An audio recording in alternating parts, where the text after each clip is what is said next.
상무님, 이건 아니지 않습니까? 나도 어쩔 수가 없었어. 직장 상사로 보이는 남자 앞에서 화를 내는 남자는 무슨 사연이 있는 걸까요? 시작에 앞서 구독과 좋아요는 사연을 만드는데 많은 힘이 됩니다. 어디에서 듣고 계실까요?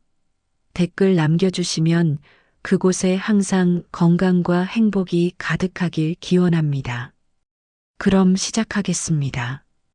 58세 김태수의 목소리가 사무실 전체를 울렸습니다. 그의 손은 부들부들 떨리고 있었습니다.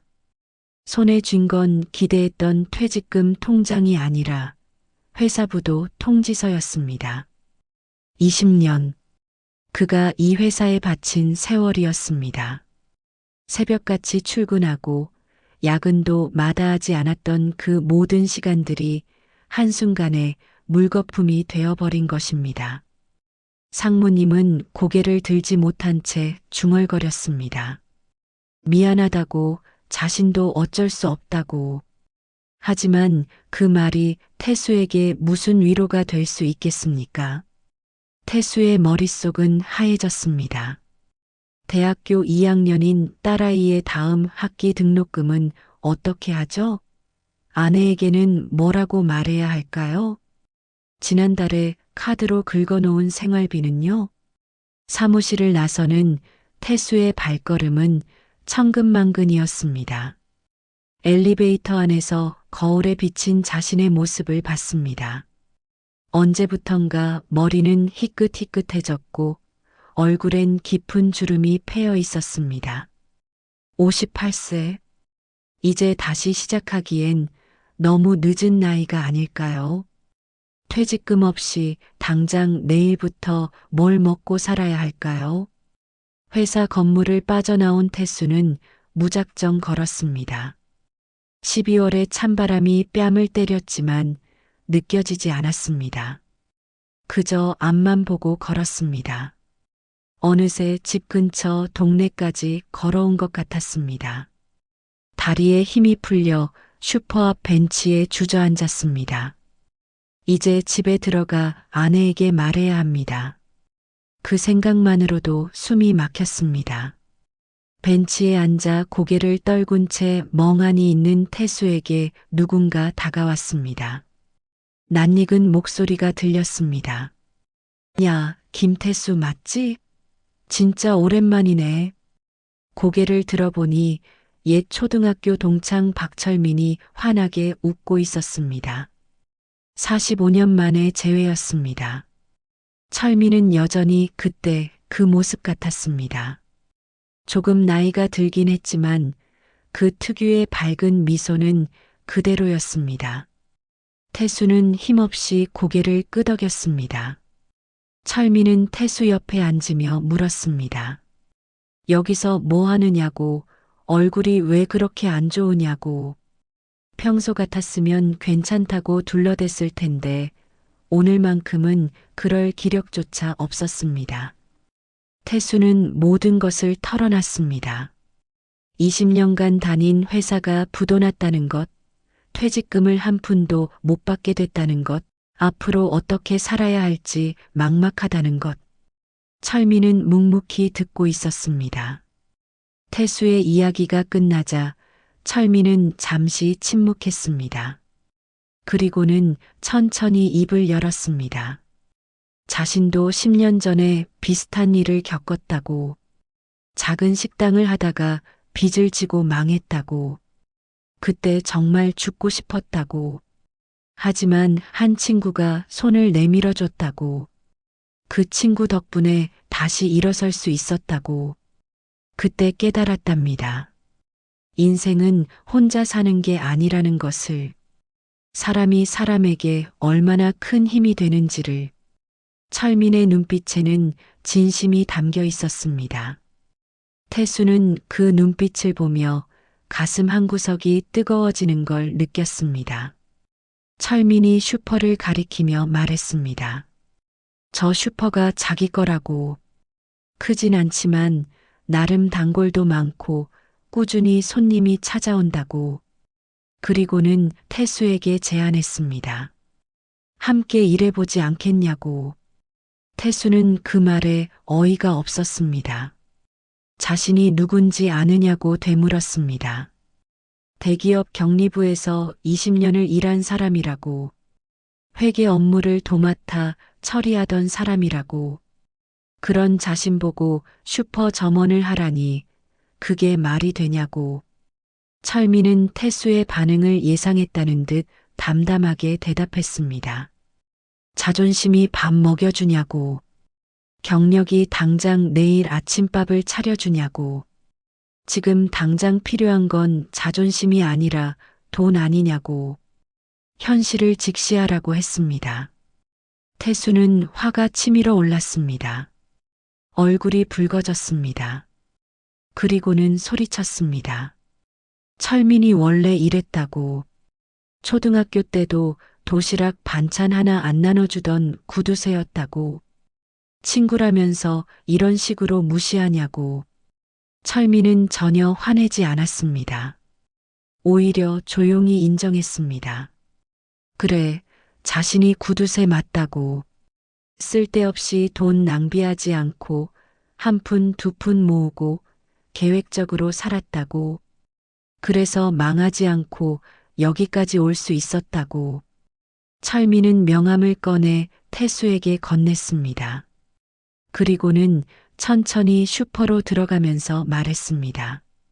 생각해 보라고. 자존심 때문에 가족을 굶길 수는 없지 않냐고. 연락 기다리겠다고. 태수는 멍하니 서서 철민의 뒷모습을 바라봤습니다. 손에 쥔 명함이 묵직하게 느껴졌습니다. 집으로 돌아온 태수는 한참을 현관문 앞에 서 있었습니다. 문을 열고 들어갈 용기가 나지 않았습니다. 하지만 피할 수는 없었습니다. 문을 열고 들어가자 아내 순이가 저녁 준비를 하고 있었습니다. 평소처럼 환하게 웃으며 맞이하는 아내를 보니 더 가슴이 아팠습니다. 태수는 거실 소파에 앉아 아내를 불렀습니다. 순이는 앞치마를 벗고 남편 앞에 앉았습니다. 무슨 일이냐고 얼굴이 안 좋다고 물었습니다. 태수는 한참을 말을 잇지 못했습니다. 입술을 떨다가 겨우 말을 꺼냈습니다. 여보, 회사가 부도났다고. 퇴직금을 한 푼도 못 받게 됐다고. 순이의 얼굴이 굳어졌습니다. 눈물이 주르륵 흘러내렸습니다. 하지만 남편을 다그치거나 탓하지 않았습니다. 대신 남편의 손을 꼭 잡았습니다.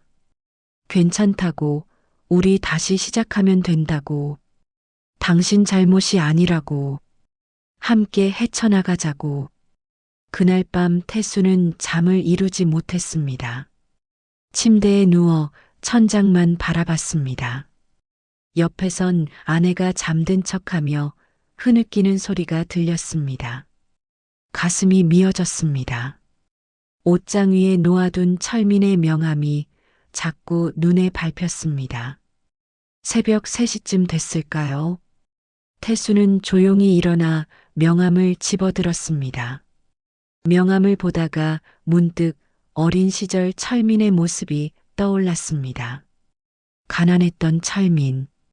도시락도 제대로 싸오지 못해 점심시간마다 운동장을 빙빙 돌던 그 아이. 친구들이 반찬을 나눠 먹을 때 멀리서 바라만 보던 철민. 그때 태수는 철민을 구두쇠라고 놀렸습니다. 하지만 지금 생각해보니 그건 구두쇠가 아니었습니다. 철민은 나눠줄 것이 없었던 겁니다. 가진 게 없어서 움켜쥘 수밖에 없었던 거였습니다. 태수는 휴대폰을 들었습니다. 떨리는 손으로 철민에게 문자를 보냈습니다. 내일부터 출근하겠다고. 다음 날 아침 7시, 태수는 슈퍼 앞에 서 있었습니다. 아직 셔터가 내려가 있었습니다. 잠시 후 철민이 나타났습니다. 태수를 보더니 환하게 웃었습니다. 왔구나. 잘 결정했다고, 기다리고 있었다고. 철민은 슈퍼 문을 열고 태수를 안으로 안내했습니다. 그리고는 파란색 직원 조끼를 건넸습니다. 이제부터 이게 태수의 유니폼이라고. 태수는 조끼를 받아들었습니다. 20년간 입었던 정장 대신 슈퍼 조끼. 쓴웃음이 나왔습니다. 하지만 어쩌겠습니까? 선택은 이미 했습니다. 조끼를 입은 태수를 본 철민이 말했습니다. 일은 어렵지 않다고. 손님이 오시면 밝게 인사하고 계산하고 물건 정리하면 된다고. 모르는 건 물어보면 다 가르쳐 주겠다고. 오전 8시 첫 손님이 들어왔습니다. 동네 할머니였습니다. 철민이 큰 소리로 인사했습니다. 어서 오세요. 태수도 따라 인사했습니다. 하지만 목소리는 작고 떨렸습니다. 할머니는 우유와 식빵을 집어들고 계산대로 왔습니다. 철민이 태수에게 눈짓했습니다. 내가 해보라고. 태수는 바코드를 찍었습니다. 손이 떨렸습니다. 금액을 말하고 돈을 받았습니다. 거스름돈을 계산하는데 머리가 하얘졌습니다. 순간 당황했습니다. 철민이 옆에서 조용히 도와줬습니다. 할머니는 친절하게 웃으며 나갔습니다. 점심시간이 됐습니다. 철민이 도시락 2개를 꺼냈습니다. 하나는 자신 것, 하나는 태수 것이라고. 아내가 2개 싸줬다고. 함께 먹자고 했습니다. 태수는 도시락을 받아들고 코끝이 찡해졌습니다. 뚜껑을 열자 김치찌개와 반찬들이 정갈하게 담겨 있었습니다. 철민이 말했습니다. 친구 좋다는 게 이런 거라고. 태수는 밥을 한 숟갈 떠서 입에 넣었습니다. 눈물이 핑 돌았습니다. 일주일이 흘렀습니다. 슈퍼 일은 생각했던 것보다 훨씬 힘들었습니다. 아침 7시에 출근해서 저녁 9시에 퇴근했습니다. 하루 종일 서 있으니 다리가 퉁퉁 부었습니다. 손님들의 요구도 다양했습니다. 어떤 손님은 유통기한을 일일이 확인해 달라고 했고, 어떤 손님은 계산을 빨리 해달라고 재촉했습니다. 특히 힘든 건 물건 정리였습니다. 진열대 높은 곳에 물건을 올리고 무거운 박스를 나르고 바닥을 닦고 58세의 몸에는 버거운 일들이었습니다. 저녁이면 온몸이 쑤셨습니다. 하지만 불평하지 않았습니다. 철민은 태수가 실수할 때마다 웃으며 덮어줬습니다. 괜찮다고, 처음이니까 그럴 수 있다고, 천천히 배우면 된다고. 2주가 지나자 태수도 조금씩 적응했습니다. 계산도 빨라졌고 물건 위치도 외웠습니다. 단골 손님들 얼굴도 익혔습니다. 특히 매일 아침 우유를 사러 오시는 할머니가 있었습니다. 어느 날 할머니가 쌀 10kg을 사셨습니다. 태수는 할머니 차까지 들여다 드렸습니다. 할머니가 고맙다며 태수의 손을 잡았습니다. 젊은이가 참 착하다고. 태수는 웃으며 대답했습니다. 할머니, 자신은 58살이라고. 할머니가 허허 웃었습니다. 자기보단 젊지 않냐고.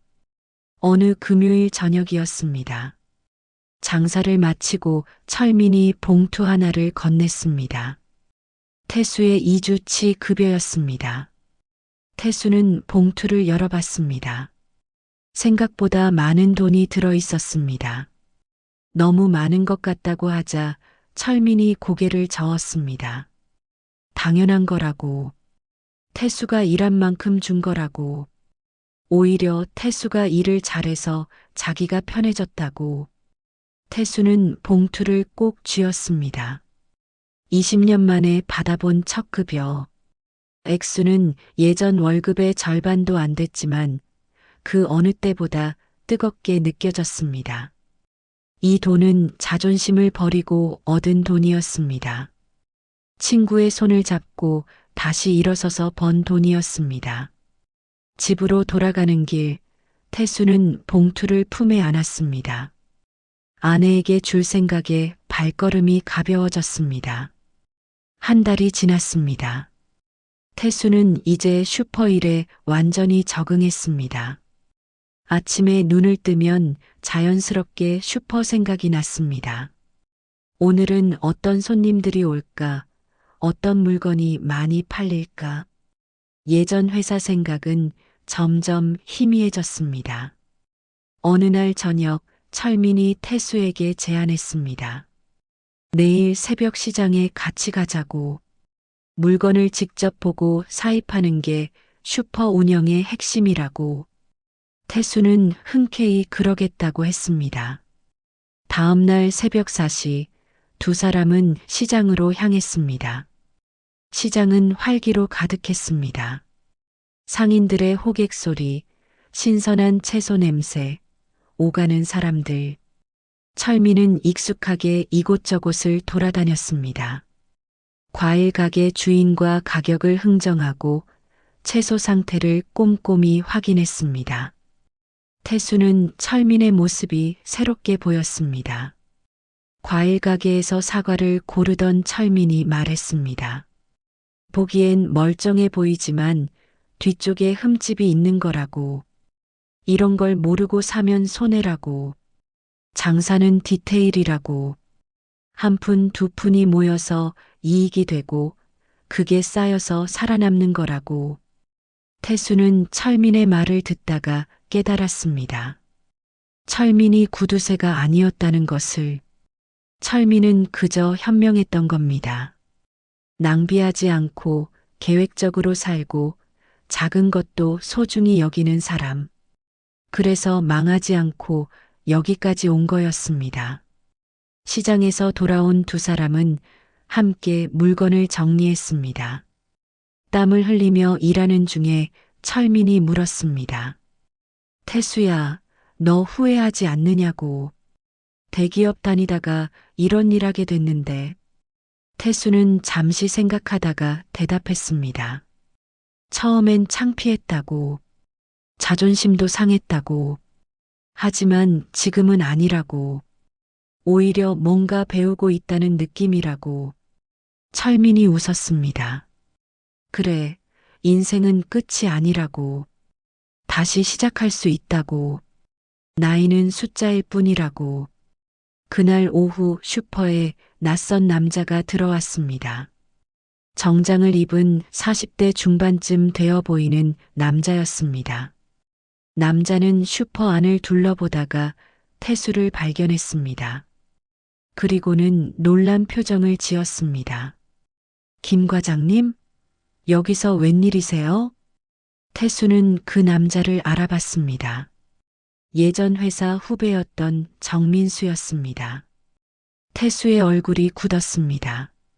정민수는 태수가 입고 있는 조끼를 보며 어색하게 웃었습니다. 과장님이 여기서 일하세요? 퇴직하신 후에 이런 일을. 정민수의 말투에는 묘한 우월감이 섞여 있었습니다. 태수는 가슴이 철렁했습니다. 부끄러움과 수치심이 몰려왔습니다. 철민이 다가왔습니다. 손님이냐고 물었습니다. 정민수는 우유 하나를 집어들고 계산대로 갔습니다. 태수가 계산을 하는 동안 정민수는 계속 말했습니다. 회사는 결국 다른 곳에 인수됐다고. 자기는 그 회사에 남아서 일하고 있다고. 요즘 승진 심사를 받고 있다고. 태수는 아무 말도 하지 못했습니다. 계산을 마치고 거스름돈을 건넸습니다. 정민수가 나가면서 말했습니다. 힘내시라고. 언제든 연락하라고. 하지만 그 말에는 진심이 없었습니다. 동정과 우월감만 가득했습니다. 정민수가 나간 후 태수는 한동안 멍하니 서 있었습니다. 철민이 태수의 어깨를 두드렸습니다. 괜찮냐고. 태수는 고개를 끄덕였지만 마음속은 복잡했습니다. 자신이 선택한 길이 맞는 건가 하는 의문이 들었습니다. 그날 밤 태수는 집에 돌아와서도 계속 정민수 생각을 했습니다. 예전 회사 동료들이 자신을 어떻게 생각할까? 아마 비웃고 있겠죠. 대기업 격리과장 출신이 동네 슈퍼에서 일한다고 얼마나 웃기겠습니까? 다음 날도 그 다음 날도 태수의 마음은 무거웠습니다. 철민은 눈치챘지만 아무 말하지 않았습니다. 그저 평소처럼 대했습니다. 일주일쯤 지났을까요? 태수의 휴대폰으로 전화가 걸려왔습니다. 모르는 번호였습니다. 받아보니 예전 회사 선배인 박 이사였습니다. 반가운 목소리로 안부를 물었습니다. 그리고는 본론을 꺼냈습니다. 태수야, 내가 아는 회사에서 격리 직원을 구한대. 나이는 좀 있어도 경력 있는 사람을 원한다더라고. 내가 딱이야. 내가 추천해 줄게. 태수의 심장이 뛰었습니다. 다시 격리 일을 할 수 있다는 것. 정장을 입고 사무실에서 일할 수 있다는 것. 슈퍼 조끼를 벗을 수 있다는 것. 급여는 예전만큼은 안 되겠지만 그래도 슈퍼에서 일하는 것보단 낫지 않겠어? 어때 해볼래? 태수는 대답을 망설였습니다. 박 이사는 빨리 결정하라고 재촉했습니다. 자리가 금방 차버릴 거라고. 태수는 생각해보고 연락하겠다고 했습니다. 전화를 끊은 후 태수는 갈등에 빠졌습니다. 한편으론 격리 일을 다시 하고 싶었습니다. 자신이 잘하는 일이고 자존심도 회복할 수 있을 것 같았습니다. 하지만 다른 한편으론 철민 생각이 났습니다. 자신을 믿고 일자리를 준 철민. 한 달 동안 묵묵히 가르쳐 준 철민. 아침마다 도시락을 싸줬던 철민의 아내. 그날 저녁 집에서 아내 순이에게 말했습니다. 박 이사가 격리 일자리를 소개해 줬다고. 순이는 잠시 생각하더니 물었습니다. 당신은 어떻게 하고 싶냐고. 태수는 솔직하게 대답했습니다. 잘 모르겠다고. 격리 일을 하고 싶긴 한데 철민에게 미안하다고. 순이가 말했습니다. 철민 씨는 좋은 사람이라고. 당신이 힘들 때 손을 내밀어준 고마운 친구라고. 하지만 당신 인생은 당신이 결정해야 한다고. 뭘 선택하든 자기는 지지하겠다고. 태수는 밤새 고민했습니다. 새벽까지 잠을 이루지 못했습니다. 아침이 되어 슈퍼로 출근했습니다. 평소처럼 철민이 환하게 맞이했습니다. 오늘도 힘내자고. 태수는 하루 종일 일하면서 계속 생각했습니다. 점심시간에 철민과 함께 도시락을 먹으면서도 손님들을 응대하면서도 퇴근 시간이 다가왔습니다. 결정을 내려야 했습니다. 철민이 물었습니다. 태수야, 요즘 무슨 고민 있어? 얼굴이 안 좋던데. 태수는 망설이다가 솔직하게 말했습니다. 격리 일자리 제안을 받았다고. 어떻게 해야 할지 모르겠다고. 철민은 잠시 침묵했습니다. 그리고는 웃으며 말했습니다. 태수야, 내가 하고 싶은 걸 해. 나는 괜찮아. 내 인생이잖아. 태수는 철민의 눈을 바라봤습니다. 철민의 눈에는 서운함이 없었습니다. 진심으로 태수의 행복을 바라는 눈빛이었습니다. 그 순간 태수는 깨달았습니다. 진짜 친구가 무엇인지. 태수는 박 이사에게 전화를 걸었습니다. 그리고는 정중하게 거절했습니다. 제안은 고맙지만 지금 있는 곳에서 계속 일하고 싶다고. 박 이사는 의아해했습니다. 슈퍼 일을 계속한다는 게 말이 되냐고. 하지만 태수는 단호했습니다. 결정했다고. 전화를 끊은 태수는 한결 가벼워진 기분이었습니다. 철민에게 말했습니다. 거절했다고. 여기서 계속 일하고 싶다고. 철민은 아무 말 없이 태수의 어깨를 두드려줬습니다. 그날 밤 태수는 아내에게 말했습니다. 격리 일을 거절했다고. 순이는 남편을 안아주며 말했습니다. 잘했다고. 돈도 중요하지만 사람이 더 중요하다고. 2개월이 지났습니다. 태수는 이제 슈퍼일이 천직처럼 느껴졌습니다. 단골 손님들과도 친해졌습니다.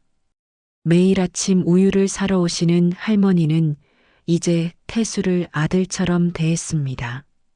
학교 끝나고 과자를 사러 오는 초등학생들도 태수 아저씨라고 불렀습니다.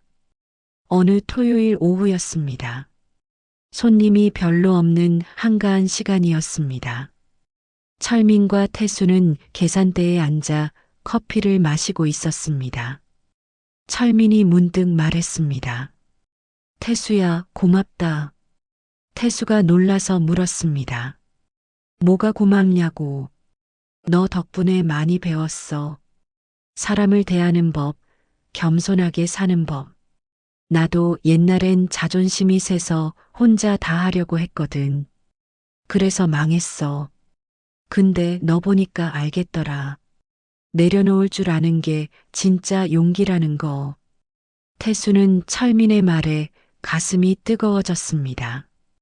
오히려 자신이 고마워야 하는데 자신을 일으켜 세워준 철민에게 그때 슈퍼 문이 벌컥 열렸습니다. 30대 초반으로 보이는 남자가 급하게 들어왔습니다. 얼굴이 상기되어 있었고 눈빛이 흔들렸습니다. 남자는 술 냄새를 풍기며 계산대로 다가왔습니다. 돈 내놔. 남자가 주머니에서 칼을 꺼냈습니다. 작은 칼이었지만 충분히 위협적이었습니다. 철민이 침착하게 말했습니다. 진정하라고. 돈을 줄 테니까. 하지만 남자는 점점 흥분했습니다. 빨리 내놓으라고 소리쳤습니다. 철민이 계산대를 열려는 순간 남자가 철민을 밀쳤습니다. 철민이 비틀거리며 넘어졌습니다. 머리를 진열대 모서리에 부딪혔습니다. 철민아, 태수가 소리쳤습니다. 남자는 겁을 먹고 슈퍼를 뛰쳐나갔습니다. 태수는 쓰러진 철민에게 달려갔습니다. 철민의 이마에서 피가 흘렀습니다. 태수는 떨리는 손으로 119에 전화를 걸었습니다. 구급차가 도착했습니다. 철민은 의식을 잃은 채 실려갔습니다. 태수도 구급차에 함께 탔습니다. 병원으로 가는 내내 태수는 철민의 손을 꼭 잡았습니다. 제발 깨어나라고 속으로 빌었습니다. 병원 응급실 앞에서 태수는 초조하게 기다렸습니다. 철민의 아내도 급히 달려왔습니다. 2사람은 말없이 서로를 바라봤습니다. 철민의 아내 눈에는 눈물이 가득했습니다. 1시간이 지났습니다. 의사가 나왔습니다. 다행히 생명에는 지장이 없다고 했습니다. 뇌진탕과 타박상이 있지만 며칠 안정을 취하면 괜찮을 거라고. 태수와 철민의 아내는 안도의 한숨을 쉬었습니다. 철민이 병실로 옮겨졌습니다. 머리에 붕대를 감고 누워 있었습니다. 아직 의식은 없었습니다. 태수는 병실 의자에 앉아 철민을 지켰습니다. 철민의 아내가 말했습니다. 태수 씨는 집에 가서 쉬라고. 자기가 지키겠다고. 하지만 태수는 고개를 저었습니다. 자신도 여기 있겠다고. 철민의 아내는 더 이상 말리지 않았습니다. 밤이 깊어갔습니다. 새벽 2시쯤 철민이 신음소리를 냈습니다. 눈을 떴습니다. 태수가 벌떡 일어났습니다. 철민아, 정신 차렸어? 철민은 주위를 둘러보다가 태수를 발견했습니다. 힘없이 웃었습니다. 태수야, 미안해. 내가 슈퍼 문을 제대로 잠갔어야 했는데. 태수는 철민의 손을 꼭 잡았습니다. 무슨 소리냐고. 잘못한 건 강도지 철민이 아니라고. 다음 날 경찰이 왔습니다. 범인을 잡았다고 했습니다. CCTV를 추적해서 체포했다고. 다행히 돈은 가져가지 못했다고. 하지만 슈퍼는 며칠간 문을 닫아야 했습니다. 철민이 회복할 때까지. 태수는 매일 병원에 갔습니다. 철민과 이야기를 나눴습니다. 철민은 걱정했습니다.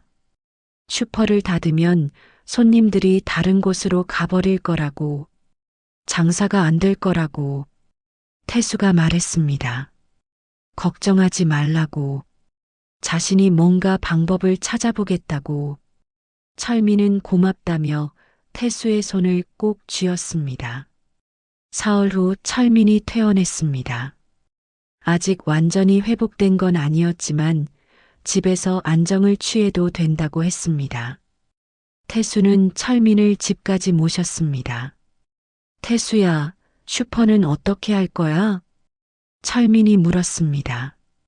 태수는 웃으며 대답했습니다. 내가 혼자 열어볼게. 너는 쉬어. 철민이 놀라서 물었습니다. 혼자서 어떻게 하냐고. 태수는 자신 있게 말했습니다. 너한테 배웠잖아. 다 할 수 있어. 다음 날부터 태수는 혼자 슈퍼를 열었습니다. 아침 일찍 새벽 시장에 가서 물건을 사왔습니다. 철민이 했던 것처럼 꼼꼼하게 확인하고 흥정했습니다.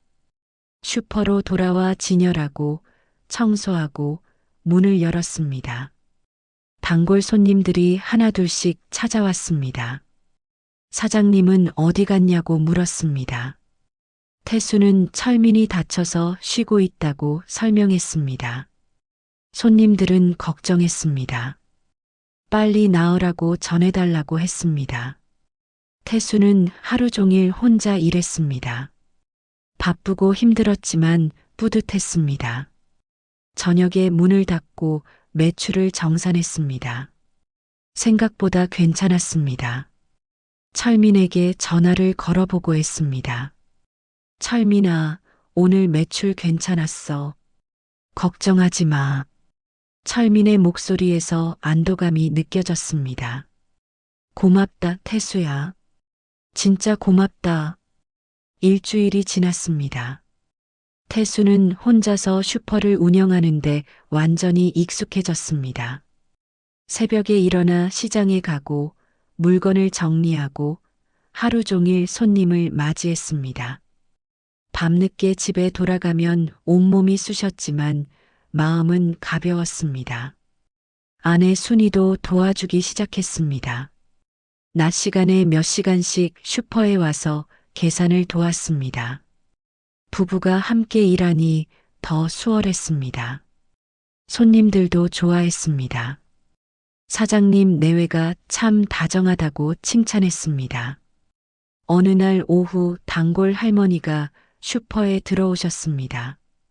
손에 큰 보따리를 들고 계셨습니다. 태수가 물었습니다. 무거우실 텐데 제가 들어드릴까요? 할머니가 고개를 저으셨습니다. 이건 태수 씨한테 주려고 가져온 거라고. 보따리를 풀자 김치가 가득 담긴 통이 나왔습니다. 할머니가 직접 담근 김치였습니다. 아들아, 너무 고생이 많아서 이거라도 먹으면서 힘내라고. 태수는 깜짝 놀랐습니다. 할머니가 자신을 아들이라고 불렀습니다. 가슴이 뭉클했습니다. 할머니의 주름진 손을 꼭 잡았습니다. 할머니, 정말 감사합니다. 할머니가 웃으셨습니다. 좋은 사람들이 좋은 일을 하니까 복을 받을 거라고. 태수와 철민 같은 사람들이 있어서 동네가 따뜻하다고. 그날 저녁 철민이 슈퍼에 들렀습니다. 많이 회복된 모습이었습니다. 붕대도 풀고 걸음걸이도 안정적이었습니다. 슈퍼 안을 둘러보던 철민이 감탄했습니다. 태수야, 너 정말 잘하고 있구나.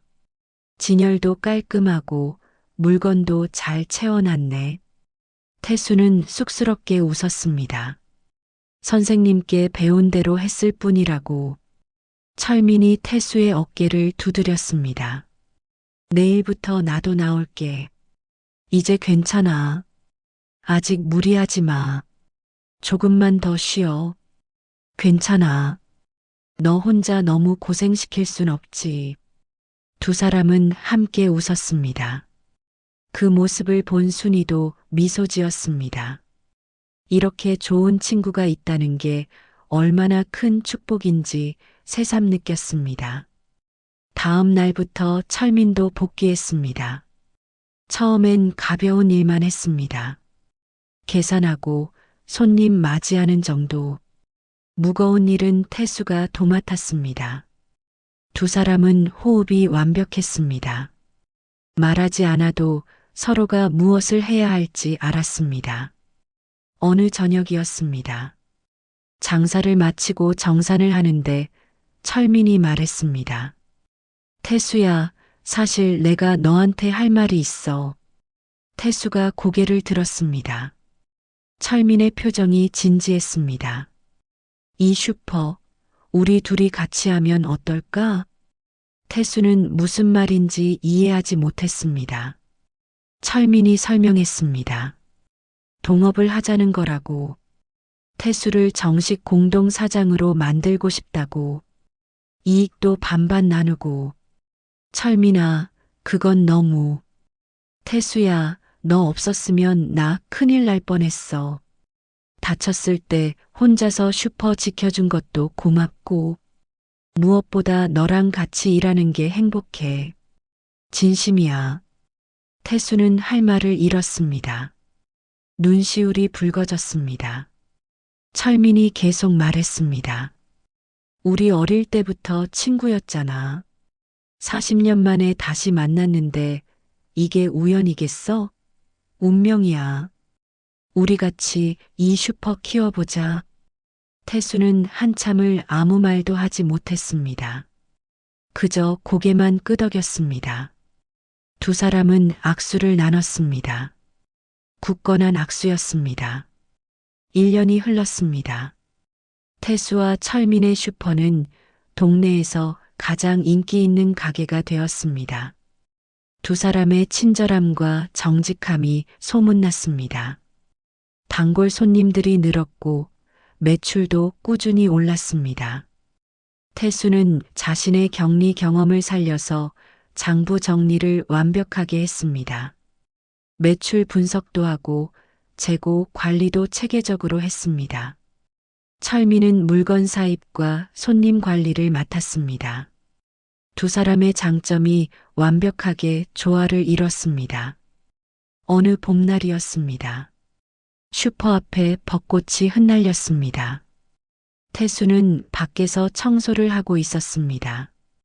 그때 한 무리의 사람들이 다가왔습니다. 동네 상인회 사람들이었습니다. 상인회 회장이 말했습니다. 태수 씨와 철민 씨를 올해의 모범 상인으로 선정했다고. 두 분의 헌신과 봉사 정신이 동네를 밝게 만들었다고. 작은 상패를 전달하고 싶다고. 태수는 놀라서 철민을 불렀습니다. 철민도 나왔습니다. 두 사람은 상패를 받았습니다. 주위에 모인 이웃들이 박수를 쳤습니다.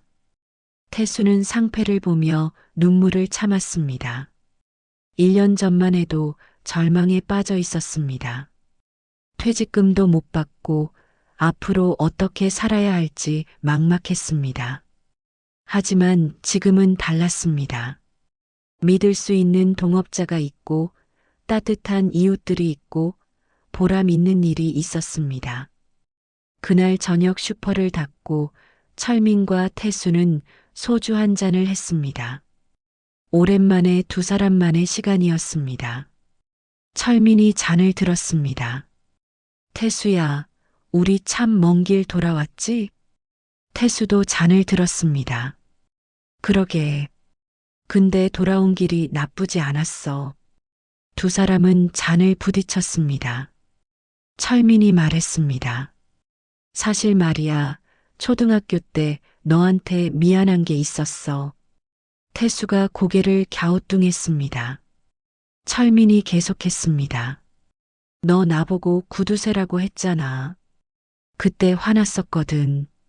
근데 지금 생각하니까 내 말이 맞았어. 나 진짜 구두쇠였어. 아니야, 철민아. 그건 내가 철없어서 한 말이야. 내가 얼마나 어려운 환경에서 자랐는지 몰랐어. 철민이 웃었습니다. 괜찮아. 그 구두쇠 덕분에 여기까지 왔잖아. 그리고 너 만났잖아. 두 사람은 다시 잔을 부딪혔습니다. 오랜 친구, 진짜 친구, 어려울 때 손을 내밀어주는 친구. 그런 친구가 있다는 게 얼마나 큰 축복인지 깨달았습니다. 며칠 후 태수의 딸 지연이가 방학을 맞아 집에 왔습니다. 슈퍼에 들러서 아버지를 도왔습니다. 계산도 하고 물건도 정리했습니다. 지연이는 아버지의 모습을 보며 생각했습니다. 1년 전 아버지는 힘들어했습니다. 자신감도 없었고 미래도 불안해했습니다. 하지만 지금 아버지는 달랐습니다. 밝게 웃고 자신감 있게 일하고 손님들과 따뜻하게 소통했습니다. 지연이가 아버지에게 말했습니다. 아빠, 정말 멋있어요. 태수가 놀라서 물었습니다. 뭐가? 아빠가 다시 시작한 거요. 쉽지 않았을 텐데. 저도 아빠처럼 어려울 때 포기하지 않는 사람이 되고 싶어요. 태수는 딸을 꼭 안았습니다. 이것만으로도 충분했습니다. 딸이 자신을 자랑스러워한다는 것. 그것만으로도 모든 게 의미 있었습니다. 가을이 왔습니다. 슈퍼는 2주년을 맞이했습니다. 태수와 철민은 작은 행사를 준비했습니다. 단골 손님들을 초대해서 감사 인사를 전하고 싶었습니다. 행사 당일 슈퍼 앞에 많은 사람들이 모였습니다. 이웃 주민들, 단골 손님들, 상인회 사람들.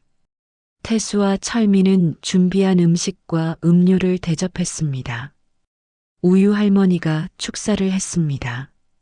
두 분 덕분에 동네가 따뜻해졌다고, 언제나 웃으며 맞이해 주셔서 감사하다고. 할머니의 말에 사람들이 박수를 쳤습니다. 그때 예상치 못한 손님이 나타났습니다. 정민수였습니다. 1년 전 슈퍼에서 태수를 만났던 그 후배. 정민수는 태수에게 다가왔습니다. 과장님, 축하드립니다. 태수는 놀랐습니다. 정민수의 표정이 1년 전과 달랐습니다. 우월감이나 동정이 아니라 진심 어린 존경이 담겨 있었습니다. 정민수가 말을 이었습니다. 과장님, 1년 전에 제가 실례를 많이 했습니다. 그때는 몰랐어요. 과장님이 얼마나 대단한 선택을 하신 건지. 저는 여전히 회사에 매달려 있는데 과장님은 새로운 인생을 개척하셨잖아요. 태수는 정민수의 손을 잡았습니다. 민수야, 괜찮아. 각자의 길이 있는 거야. 너도 내 길을 잘 가고 있잖아. 정민수가 고개를 숙였습니다. 사실 회사 생활이 힘들어서요. 요즘 많이 고민하고 있습니다. 과장님처럼 용기를 낼 수 있을까요? 태수가 웃으며 대답했습니다. 민수야, 용기는 특별한 게 아니야. 그냥 한 걸음 내딛는 거야. 그리고 손 내밀어줄 친구가 있으면 더 쉬워. 태수는 철민을 가리켰습니다. 철민이 다가와 정민수에게도 인사했습니다. 셋은 함께 이야기를 나눴습니다. 행사가 끝나갈 무렵 태수가 마이크를 잡았습니다. 모인 사람들을 바라보며 천천히 말했습니다. 여러분, 2년 전 저는 모든 걸 잃었습니다. 직장도, 퇴직금도, 자존심도. 그때 정말 막막했습니다. 하지만 이 친구가 손을 내밀어줬습니다. 태수는 철민을 가리켰습니다. 철민이는 저를 다시 일으켜 세워줬습니다. 일자리만 준 게 아니라 희망을 줬습니다. 인생은 끝이 아니라는 것을, 다시 시작할 수 있다는 것을 보여줬습니다. 그리고 여러분도 저희를 믿어주시고 응원해 주셨습니다. 태수의 목소리가 떨렸습니다. 저는 이제 압니다. 진짜 부자가 뭔지. 로또에 당첨되는 것보다, 큰 집에 사는 것보다, 좋은 차를 모는 것보다 귀한 게 있습니다. 바로 이런 친구, 이런 이웃들입니다. 여러분이 제 인생의 로또입니다. 사람들이 박수를 쳤습니다. 우유 할머니는 눈물을 닦았습니다. 철민도 눈시울이 붉어졌습니다. 순이는 남편을 자랑스럽게 바라봤습니다. 철민이 마이크를 받아들었습니다. 저도 한마디 하겠습니다. 태수야, 고맙다. 내가 내 인생의 로또야. 두 사람은 포옹했습니다. 주위 사람들의 박수 소리가 커졌습니다. 가을 햇살이 두 친구를 따뜻하게 비췄습니다. 겨울이 왔습니다. 크리스마스가 다가왔습니다. 슈퍼는 그 어느 때보다 바빴습니다. 연말 선물을 사려는 손님들로 붐볐습니다. 태수와 철민, 그리고 순이까지 셋이서 정신없이 일했습니다. 크리스마스 이브 저녁이었습니다. 마지막 손님을 배웅하고 문을 닫으려는데 누군가 달려왔습니다. 숨을 헐떡이는 젊은 여성이었습니다. 죄송한데요. 아기 분유 좀 살 수 있을까요? 다른 가게는 다 문 닫았어요. 태수는 웃으며 말했습니다. 들어오세요. 분유 여기 있습니다. 여성은 감사하다며 분유를 샀습니다. 나가면서 계속 고맙다고 인사했습니다. 태수는 그 모습을 보며 흐뭇하게 웃었습니다. 문을 닫고 셋이서 정산을 했습니다. 올해 매출이 작년보다 30% 올랐습니다. 이익도 좋았습니다. 철민이 말했습니다. 태수야, 우리 내년에 슈퍼 하나 더 낼까? 태수가 놀라서 물었습니다. 진짜? 응. 옆 동네에 좋은 자리가 나왔대. 우리 둘이서 하나씩 맡으면 어떨까? 태수는 잠시 생각했습니다. 그리고는 고개를 저었습니다. 아니야. 우리 여기서 계속 같이 하자. 돈 많이 버는 것보다 같이 일하는 게 더 좋아. 철민이 웃었습니다. 나도 그 생각이었어. 그냥 물어본 거야. 순이도 웃으며 말했습니다. 두 분 보기 좋아요. 진짜 친구 같아요. 셋은 함께 웃었습니다. 집으로 돌아가는 길, 태수는 하늘을 올려다봤습니다. 별이 총총히 빛나고 있었습니다. 2년 전 이맘때는 절망에 빠져 있었습니다. 앞으로 어떻게 살아야 할지 몰랐습니다. 하지만 지금은 달랐습니다. 태수는 생각했습니다. 인생은 참 알 수 없는 것이라고. 가장 낮은 곳에 있을 때 가장 귀한 것을 발견한다고. 모든 걸 잃었을 때 진짜 중요한 게 뭔지 깨닫는다고. 집에 도착했습니다. 딸 지연이가 케이크를 준비해 놨습니다. 가족끼리 조촐하게 크리스마스를 보내자고. 태수는 딸과 아내를 안았습니다. 사랑한다. 정말 사랑해. 순이가 남편의 등을 토닥였습니다. 저도 사랑해요. 그리고 당신 자랑스러워요. 그날 밤 태수는 일기를 썼습니다. 오랜만이었습니다. 오늘로 슈퍼를 시작한 지 2년이 됐다. 처음엔 자존심이 상했다. 대기업 격리 과장이 슈퍼 점원이라니. 하지만 이제는 안다. 진짜 자존심은 직함이 아니라 어떻게 사느냐에 있다는 것을. 철민이라는 친구를 다시 만난 게 내 인생 최고의 행운이다. 로또보다 귀한 내 친구. 내일도 모레도 우리는 함께 슈퍼를 열 것이다. 그것만으로도 나는 행복하다. 일기장을 덮고 불을 껐습니다. 창밖으로 눈이 내리기 시작했습니다. 하얀 눈송이들이 조용히 쌓여갔습니다. 새로운 시작처럼, 깨끗한 출발처럼. 태수는 편안하게 잠들었습니다. 내일 아침이면 또 철민을 만날 것입니다. 함께 슈퍼 문을 열고 손님들을 맞이할 것입니다.